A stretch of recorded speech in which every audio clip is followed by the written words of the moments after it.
Hello everyone, my name is Cara Vincente and I am presenting this research marketing and teaching information literacy to library non-users for LIS 239 Research and Evaluation Methods at St. John's University.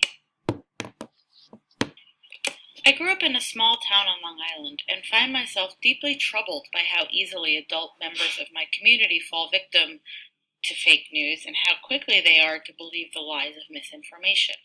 I also know that there is an excellent public library in town that has the potential to offer information literacy programming to these adults and was interested to learn what the actual library usage and non-usage habits were of this community's adults.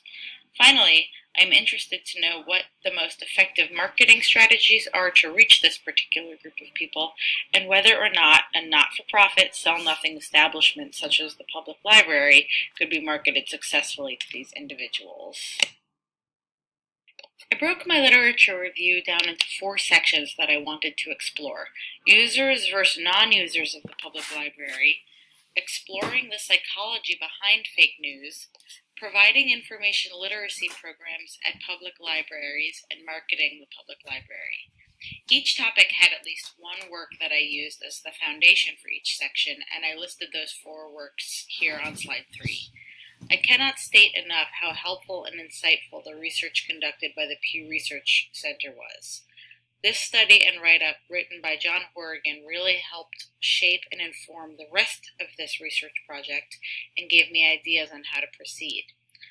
The Sullivan article provided evidence that the library tactics of the past are no longer effective in combating fake news and misinformation and provided suggestions for ways in which the library can truly counter this widespread issue.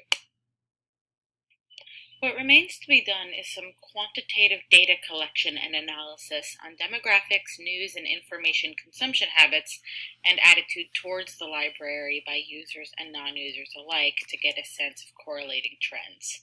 Once this part of the research is complete, a secondary analysis of marketing and advertising strategies focusing on consumer segments and library outreach programs will need to be conducted. The aim of this research is to discover why library non-users do not use the library. I also want to discover how these non-users get their news and information and what it means to them to receive their information in this way. Also, it is important to determine the best marketing strategies to reach these non-users who, I theorize, have a different approach to news, media, and advertising than their library-using neighbors. Here you can see the research questions that I aim to answer by conducting this research. What are the reasons why certain people do not use the library? Are library non-users more likely to belong to a certain political party? How do library non-users get their news and information, and what is their consensus on the library? What are the most effective marketing tactics to reach these users, and what does the term information literacy mean to them? This research will take a mixed method approach in that the survey given will be predominantly quantitative questions, but will have open-ended qualitative questions at the end for participants to express their specific points of view. The sampling strategy is representative and stratified, and the survey distribution will be random and will take place over several days or until the sample size has been reached. It's important to quickly mention who exactly will take part in this survey. According to census data, this town has roughly 6,600 adults. 95% of them identify as white, and only 34% have a bachelor's degree. However, the median income for this community is relatively high in comparison to other Long Island towns, with only 3% living under the poverty line.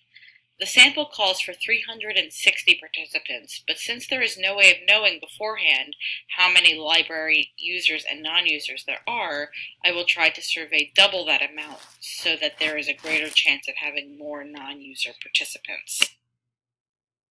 The survey questions were written entirely by me and are not based on any other existing research instrument. The survey, as I briefly mentioned earlier, is comprised of 20 closed-ended questions and 5 open-ended questions.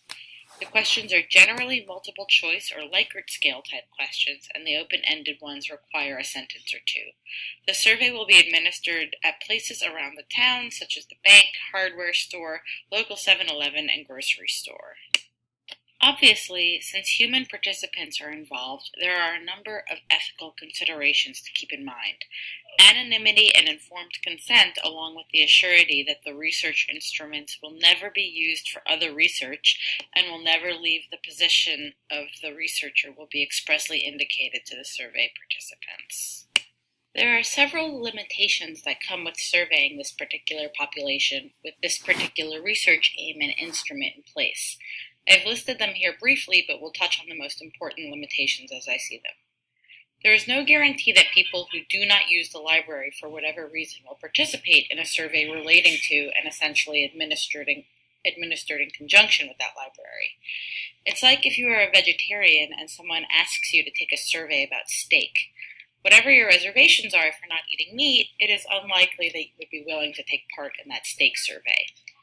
Another limitation to take note of is that people may be unable to stop what they are doing to take the survey, as the places of distribution are places where people go to get things done generally, and they may be in a rush.